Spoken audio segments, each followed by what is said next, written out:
साथियों, भाषा अहर्ता शून्य मामले में जो रीट याचिका पटना हाई कोर्ट में दायर है उसमें जल्द मिलेगी जीत।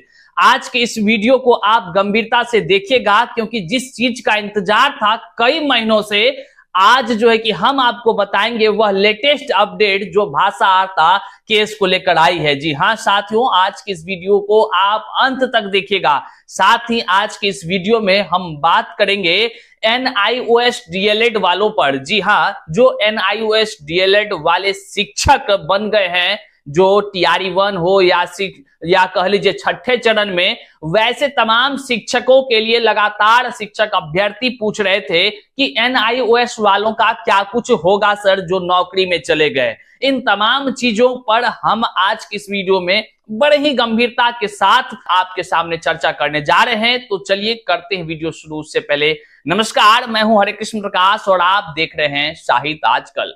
साहित्य आजकल का मतलब ही है वह सच्चाई जो जाननी आपके लिए है बेहद आवश्यक।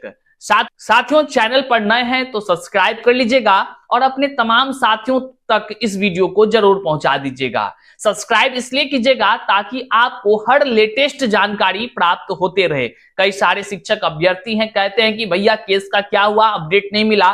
तो आप सब्सक्राइब करके रखेंगे तभी तो अपडेट मिलेगा, नहीं तो आप जो है कि परेशान होते रहिएगा। इसलिए जुड़ जाइए चैनल से, अपना एक कह लीजिए अपना परिवार समझिए साहित्य आजकल को, तभी तो आपको जानकारी मिलती रहेगी। आइए करते हैं सीधे मुद्दे की बात।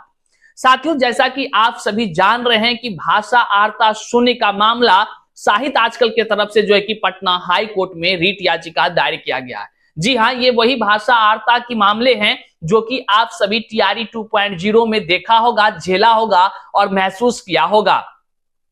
किस तरह भाषा की अहर्ता खेल के बाद अर्थात कि एग्जाम के बाद भाषा की अहर्ता को शून्य कर दिया गया। ये तमाम चीजों से आप अवगत हैं और उसमें जिस प्रकार की बातें हुई कि खेल के बीच में नियम नहीं बदलता है, लेकिन यहां तो खेल के बाद जो है कि नियम बदल दिया गया। बहरहाल उसको लेकर के तमाम शिक्षक अभ्यर्थी परेशान भी हुए और उसके तमाम परेशानियों पर न्याय पाने के लिए हमने अर्थात साहित्य आजकल ने भाषा अहर्ता की रीट याचिका दायर की। ये आज हर कोई जान रहा है कि भाषा अहर्ता एक जो रीट याचिका पे लगातार सुनवाई हो रही है, वह केवल साहित्य आजकल के भाषा अहर्ता के मामले पर सुनवाई हो रही है। और लेकिन आपको हम बताते चलें, अब जो मामला निकलकर सामने आया है, बड़ा अपडेट है साथियों भाषा अहर्ता के मामले में। भाषा अहर्ता रीट याचिका पर जो इंतजार हम सभी को था, कई हियरिंग हो चुका, 1-2 हियरिंग होने के बाद तीसरी हियरिंग की प्रक्रिया लगातार जारी है। हम कुछ चीजों को नहीं बता रहे हैं यहां, क्योंकि हम बताएंगे तो खुशियों के साथ ही हमेशा बताएंगे। हम चाहते तो आज से 3 दिन पहले भी वीडियो बनाकर आपको बता देते, लेकिन हम उन चीजों को नहीं बता रहे हैं। हमको जिस चीज का इंतजार था, जो भाषा अहर्ता केस की सबसे बड़ी कह लीजिए जान है, उस चीज का इंतजार था और वह चीज हमें कल हाथ में आ गया साथियों, कल आ गया है। मतलब आप समझना चाह रहे होंगे कि भैया क्या चीज आ गया जो आप इतने खुश हैं, तो हम आपको बता दें साथियों कि भाषा अहर्ता केस में जो लगातार BPSC के माध्यम से जवाब तलब किया गया था, तो वह जवाब जो है कि BPSC ने कल हमें दे दिया है साथियों। उसने काउंटर फाइल कर दिया है और हमको जवाब मिल गया है साथियों। आपको हम बताते चले कि लगभग 60 से 70 पन्ने का जवाब है। जी हाँ साथियों, BPSC के तरफ से जो है कि भाषा अहर्ता केस के मामले में जवाब आ चुका है। लगातार आज तक कई सारे केस हुए हैं BPSC से रिलेटेड, शिक्षा विभाग से रिलेटेड, लेकिन बहुत सारे में BPSC के तरफ से जवाब नहीं के बराबर आता है। लेकिन भाषा अहर्ता के मामले में लगातार संघर्ष के बाद जो है कि कह लीजिए तो एक बड़ी एक सफलता हासिल हुई है और इस सफलता जो है एक दिन जीत की निश्चित तौर से दिलाने का काम करेगी। साथियों, 60 से 70 पन्ने का मतलब आप समझ रहे हैं, कल ही हमको प्राप्त हुआ है 60 से 70 पन्ने का जो है कि जवाब BPSC ने दिया है। उस पर गहनता से अध्ययन अब किया जा रहा है। इसके उपरांत एक नई रणनीति के तहत जो है कि लगातार जिस तरह हम लोग काम कर रहे हैं, उसके उपरांत जो है कि जब इसका अध्ययन हम लोग कर लेंगे, जो तमाम जवाब आए हैं, और इस जवाब के बाद तो जीत की और हमेशा की तरह जैसे आप सभी जान रहे हैं, अलग अलग मामले में जो है कि खेल के बीच में नियम नहीं बदला जाने का जजमेंट है। उन सभी चीजों को देख करके क्या कुछ होता है क्या कुछ हम लोग दिमाग लगा पाते हैं, और निश्चित तौर से जिस तरह जीत की ओर धीरे धीरे कदम हम लोग बढ़ाते जा रहे हैं, एक दिन भाषा आर्ता की केस जीत जाएगी और इसकी जानकारी आप तक भी हम पहुंचाते रहेंगे साथियों। लेकिन एक चीज तो दुख का विषय भी है, वह क्या है, वह समझने का बात है साथियों। साहित्य आजकल का यह केस, साहित्य आजकल के माध्यम से भाषा आर्ता की केस कठिन परिश्रम के साथ लड़ी जा रही है, दिन रात एक करके लड़ी जा रही है। इसको लेकर के पटना हाई कोर्ट से अपने घर से हाई कोर्ट ना जाने कितनी बार जाना पड़ रहा है, संघर्ष कर रहे हैं। और हमारे साथ लगातार कई सारे शिक्षक अभ्यर्थी जो पैटिशनर के रूप में है, वे सभी संघर्ष कर रहे हैं। वे सभी इस बात को जान रहे हैं कितने सारे व्यापक पैमाने पर कठिनाइयों के बाद जो है कि यह केस इस मुकाम तक पहुंची है कि बीपीएससी से जवाब तलब होने के बाद जवाब भी हासिल कर लिया है। लेकिन कई सारे यूट्यूब चैनल वाले इस केस की जानकारी उलूल जुलूल बातें करके देते हैं, कई सारे लोगों के आंखों में धूल झोंकने का प्रयास करते हैं। हम उन तमाम यूट्यूब चैनल वाले जो देख रहे हैं इस वीडियो को, हम आपसे हाथ जोड़कर विनती करते हैं कि अभ्यर्थियों को गुमराह मत किया कीजिए। भाषा आर्ता की केस साहित्य आजकल के द्वारा है और इस केस की जो जीत होगी वह साहित्य आजकल की जीत होगी, इस बात को जानिए। तमाम हमारे पेटिशनर की जीत होगी, इस बात को जानिए। तमाम शिक्षक अभ्यर्थियों की जीत होगी। आप तमाम शिक्षक अभ्यर्थी से भी हम कहना चाहते हैं, आप अगर किसी दूसरे चैनल पर देखते हैं भाषा आर्ता की केस की जानकारी, न्यूज पाते हैं, देखिए हम तक सब जानकारी आता है क्योंकि तमाम शिक्षक अभ्यर्थी हमसे जुड़े हुए रहते हैं। अभी भारत भर के शिक्षक अभ्यर्थी जुड़े हैं। तुरंत कहीं भी अगर आप कोई भी यूट्यूब चैनल वाले अगर भाषा आर्ता की केस की जानकारी साझा कर रहा है और उसमें उल्टा पुल्टा कुछ बातें करके जो है कि गुमराह करके लोगों को पेटिशनर बनाने का बात करके जो है कि पैसा तैसा मांग रहा है, तो ये बिल्कुल गलत है। और ऐसे तमाम यूट्यूब चैनल पर जो न्यूज बनाकर दिया जा रहा है और उससे पैसा मांगा जा रहा है, आप जान लीजिए साहित्य आजकल के माध्यम से कभी पैसा नहीं मांगा जाता है साथियों, कभी पैसे की बात नहीं होती है, इस बात को आप जान लीजिए। आप तमाम व्यक्ति जो शिक्षक अभ्यर्थी हैं और भाषा आर्ता को लेकर के आप सभी वीडियो देखते हैं, साहित्य आजकल ही एक वह माध्यम है जहां से आपको भाषा आर्ता केस हम खुद लड़ रहे हैं और हम खुद आपको बता रहे हैं। अगर कोई अदर व्यक्ति बताकर आपको पेटिशनर बनने के नाम पर पैसे की अवैध उगाही करने का प्रयास करे तो आप उस सभी तमाम फर्जी लोगों से सावधान रहिएगा।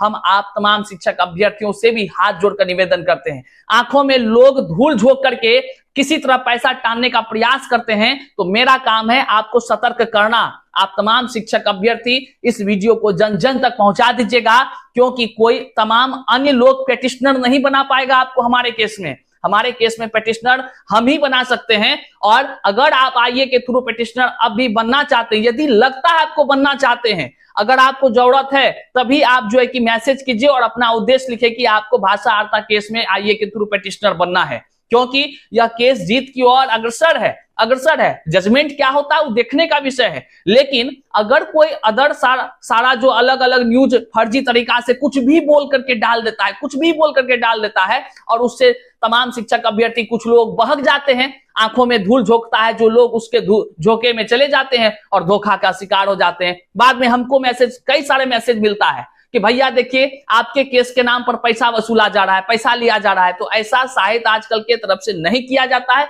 हम बार बार आपको बता रहे हैं, पैसे की लेन देन नहीं होती है साथियों, एकदम कान खोल के स्पष्ट हो जाइए। जो व्यक्ति आपसे भाषा आर्ता केस में जोड़ने के नाम पर पैसा मांग रहा है, इसका मतलब वो फर्जीवाड़ा करने का प्रयास कर रहा है। आपसे हाथ जोड़कर निवेदन है, ऐसे लोगों से बचने का प्रयास कीजिए और अपने आप को सुरक्षित रखिए। भाषा आर्ता से जुड़े कोई भी अपडेट्स लेना हो तो आप हमारे जो यहाँ डिस्प्ले पर दिख रहा है टीम का नंबर, आप व्हाट्सएप कीजिए, आपको समय निकालकर जो है कि जरूर रिप्लाई किया जाएगा, जरूर जानकारी दिया जाएगा। आइए साथियों बात करते हैं NIOS से जुड़े हुए मुद्दे पर। NIOS से जुड़ा मुद्दा क्या है साथियों, सबसे पहले इसको देखते हैं। हम आपको बता दें कि आप तमाम जो टीआरई के माध्यम से शिक्षक की बहाली हुई, उससे पहले छठे चरण की बहाली हुई, उसमें जो है कि NIOS वाले कैंडिडेट शिक्षक बन गए। उसके बाद सातवें चरण में जब टीआरई के माध्यम से होने लगी, बीपीएससी टीआरई 1 हुई, उसमें जो है कि NIOS वाले व्यापक पैमाने पर बहाल हो गए। आज बीपीएससी से शिक्षक बनकर वे सेवा दे रहे हैं। यहां तक बात एकदम सही है, हर कोई जान रहे हैं। उसके बाद मामला खड़ा होता है कि NIOS वाले को इनवैलिड करार दिया गया। 18 महीने के जो कोर्स थे उसको कहा गया कि ये कोर्स वैलिड नहीं है, क्योंकि यह एक सत्र में केवल चलाया गया था, 17 से 19, और जो है कि ये बाकी अन्य तमाम जितने भी बहाली आएंगे इसमें वैलिड नहीं है, वैलिडे खत्म कर दिया। अब यहां पर जो दुविधा उत्पन्न हो गई लोगों में, कुछ जो एनआईओएस से नौकरी कर रहे लोग हैं वे सोच रहे हैं क्या मेरी नौकरी खत्म हो जाएगी, वे इस दुविधा में है। तो वहीं पर जो अन्य शिक्षक अभ्यर्थी हैं वे सोच रहे हैं कि सर बताइए एनआईओएस वाले क्या होगा इसका, जो बीपीएससी टीआरई 1 में चयनित हो गया है आज सैलरी उठा रहा है उसका क्या होगा। तो इसके तमाम जो ये दोनों पक्ष के लोगों का सवाल है आज हम आपको इसका सीधा तौर पर जवाब देते हैं, कोई अपने दिल पर नहीं लीजिएगा क्योंकि इसके पीछे का तथ्य भी आप समझिए। देखिए शिक्षा मंत्रालय में राज्य मंत्री श्री जयंत चौधरी जी का जो है कि एक लेटर आया है और इस लेटर के माध्यम से उन्होंने कुछ सवालों का जवाब दिया है। वो जवाब एनआईओएस को लेकर दिया है। उन्होंने जो जवाब में कहा है वह हैरान नहीं बल्कि ये वही बात उन्होंने कहा है जो नियम है साथियों, नियम है। नियम क्या था इसको जब आप देखेंगे तो थोड़ा सा हम आपके संज्ञान में डाल रहे हैं। इसमें लिखा हुआ है साथियों कि निःशुल्क और अनिवार्य बाल शिक्षा का अधिकार संशोधन अधिनियम 2017 में यह प्रावधान है कि दिनांक 31 मार्च 2015 तक नियुक्ति या पदस्थापन पर कार्यरत प्रत्येक अध्येता जिसके पास अधिनियम में निर्धारित न्यूनतम अर्हताएं नहीं है उन्हें ऐसी न्यूनतम अर्हताएं 31 मार्च 2019 तक प्राप्त करनी होगी। देखिए जो लोग नहीं थे पहले से अर्हता धारण किए हुए वैसे लोगों के लिए जो है कि प्रशिक्षण देने के लिए 18 माह का एनआईओएस कोर्स जो है कि संचालित किया गया। केवल एक बार 17 से 19 का ये सत्र रखा गया, इसमें जो है कि 2019 तक उसको कंप्लीट करना था साथियों। अब हुआ क्या उसमें देखिए 18 महीने पहले ही लिखी गई ये बातें थी। अब यहां देखिए साफ शब्दों में है क्या कि डीएलएड कार्यक्रम की अवधि 18 महीने की रहेगी, ऐसी बात पहले ही कह दिया गया था, जिसमें 6 महीने की इंटर्नशिप रहेगी, अवधि रहेगी, शामिल रहेगी, तमाम बातों को कहा गया था। और सबसे बड़ा बात क्या है कि उस समय में वैसे लोग जो है कि डीएलएड एनआईओ से डीएलएड का ट्रेनिंग ले लिए जो लोग सरकारी पद पर नहीं थे, हालांकि प्राइवेट वाले भी ले सकते थे, लेकिन वो 18 महीना का था, ये साफ शब्दों में लिखा हुआ था। और जो है कि तमाम शिक्षक बहाली की प्रक्रिया में 2 वर्ष के डीएलएड को ही वैलिड कहा गया है, 18 महीना को नहीं माना गया है। ये सुप्रीम कोर्ट तक का जजमेंट है। उसी जजमेंट के आधार पर ये जो आप लेटर देख रहे हैं यहाँ बारीकी से सब बात लिखी गई है। हम संक्षिप्त में आपको बताते हैं ताकि वीडियो लंबा ना हो। अंततः इस तमाम बातों पर जो दुविधा फंसी रह गई कि क्या सीधा तौर पर टीआरई 1 में और जो छठे चरण में एनआईओएस डीएलएड वाले नौकरी कर रहे हैं उसकी नौकरी खत्म होगी या नहीं होगी, ये बड़ा सवाल अब उत्पन्न हो गया। और इस सवाल का जवाब देखिए क्या आया है। आरंभ में 18 महीने के डीएलएड राष्ट्रीय मुक्त विद्यालय शिक्षा संस्थान द्वारा संचालित पाठ्यक्रम की परिकल्पना सरकारी सहायता प्राप्त और गैर सहायता प्राप्त निजी मान्यता प्राप्त स्कूलों में शिक्षण कार्य कराने वाले प्रारंभिक शिक्षकों को आवश्यक अर्हताएं प्राप्त करने के अवसर के साथ सेवाकालीन प्रशिक्षण प्रदान करने के लिए की गई थी। साफ शब्दों में जवाब आया है।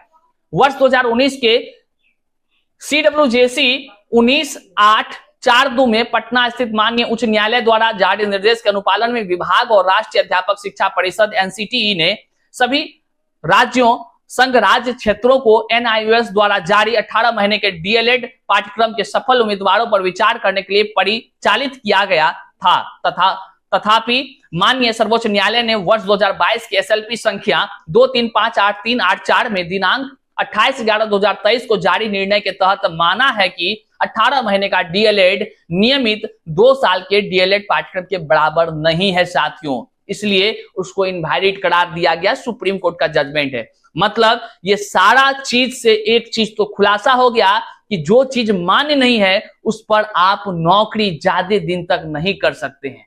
जो लोग ये जानना चाहते हैं कि उस नौकरी का क्या होगा, आपको हम बताते चलें। जब आप किसी भी जमीन पर, मान लीजिए एक उदाहरण से आप समझिए और अपना दिमाग लगाइए, मान लीजिए कि आप जो है कि अपना घर छोड़ करके पड़ोसी का जमीन पर घर बना लीजिए, पड़ोसी का जमीन आपको पता है। अब पड़ोसी क्या किया, वो तो बेचारा आपके डर से भाग गया था, उस समय जमीन वहां पर था तो आप घर बना लिए, लेकिन कानूनी रूप से जब लड़ाई लड़ी जाएगी, अब वो पड़ोसी जब लड़ करके आया तो फिर क्या करना पड़ेगा, वह जमीन तो खाली करना पड़ेगा। इससे यह स्पष्ट होता है जहां पर जो चीज नियमतः है ये नहीं है मान्य, उस चीज पर अगर कोई नौकरी कर रहा है वह भी मान्य नहीं है। बहरहाल ये सभी जो है कि कह लीजिए कि सरकार की अलग अलग अपनी मंशा है, वह कब लेटर जारी करके जो है कि निकलने का आदेश दे दे, ये कोई अचंभित करने वाली बात नहीं है और कोई इस चीज को ये नहीं जान रहा है कि कब ये होगी। लेकिन निश्चित तौर से जो जमीन आपकी नहीं है या उस जमीन पर आपका मालिकाना हक भी नहीं है, तो निश्चित तौर से उस जमीन पर रहने वाले लोगों को खाली करना ही पड़ेगा। आप हमारे इस उदाहरण से समझ गए होंगे सारी बातों को कि NIOS DLED से नौकरी कर रहे वैसे शिक्षक जो चाहे BPSC TRE 1 में हैं या छठे चरण में बहाल हुए हैं, उसकी नौकरी का क्या कुछ होगा ये आप समझ गए हैं तो कमेंट में जरूर बताइएगा। बहरहाल उस लेटर का इंतजार कीजिए जब सरकार की तरफ से जारी होगा और फिर जो है कि भारी संख्या में वैसे NIOS DLED से नौकरी पाए हुए तमाम शिक्षकों को निकालने की प्रक्रिया शुरू हो जाएगी। बहरहाल इस तमाम जानकारी को आप अपने तमाम साथियों तक जरूर पहुंचाइएगा। हमने अपने इस वीडियो के माध्यम से दो बातें आपके सामने रखा। भाषा वार्ता में जिस प्रकार से नए अपडेट आए हैं और जीत की ओर एक कदम बढ़ा चुका है हमारा भाषा वार्ता केस, आप इस केस से जुड़ना चाहते हैं तो स्क्रीन पर दिख रहे जो व्हाट्सएप नंबर है, आप वहां पर मैसेज करके आइए के थ्रू जुड़ सकते हैं। ये नहीं कि आपको हम बनाइए देंगे, पहले आप मान लीजिए आपका देखेंगे भाई क्या कुछ आपके साथ समस्या है, आप इतने दिनों से कहां सोए पड़े थे, जब मन हुआ आप जुड़ने के लिए तैयार हो रहे हैं और किसी के बहकावे में फंस रहे हैं, तो ऐसा मत कीजिएगा। केवल साहित्य आजकल के माध्यम से ही आप जुड़ सकते हैं भाषा वार्ता की केस में, इस बात को आप जान लीजिए। उसके बाद आपको हमने NIOS पर तमाम अपडेट्स दिया है। बहरहाल इस वीडियो को जन जन तक साझा कीजिए, चैनल पर नए हैं तो सब्सक्राइब कीजिए ताकि हमेशा लेटेस्ट जानकारी जो तमाम नई अपडेट हैं वो मिलता रहे आपको। और फिर लाइक कीजिए, कमेंट कीजिए, अपना विचार कमेंट बॉक्स में जरूर व्यक्त कीजिए।